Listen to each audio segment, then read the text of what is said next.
আমাকে যে করেই হোক বাবাকে সুস্থ করে তুলতে হবে। তুমি আমাকে আশীর্বাদ করো যেন আমি সব বাধা জয় করে আবার বাবার মুখে হাসি ফোটাতে পারি।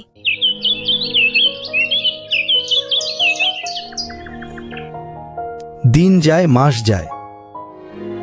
ধীরে ধীরে বাবা একটু সুস্থ হতে শুরু করলেন। গ্রামের মানুষ বলতে লাগলো, ওই মেয়েটা সত্যিই সাহসী, মা হারা অনাথ হয়েও সংসার সামলাচ্ছে।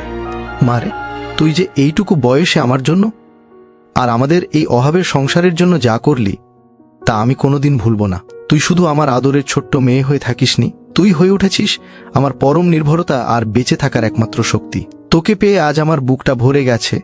সত্যি বলছি মা, তুই শুধু আমার সন্তান নোস, তুই আমার জীবনের সবচেয়ে বড় গর্ব। বাবা, তুমি এসব কি বলছো? আমি তো তোমারই মেয়ে, তোমার রক্ত আমার শরীরে বইছে। তুমি সারা জীবন আমাদের জন্য হাড় ভাঙা খাটুনি খেটেছ, আর আজ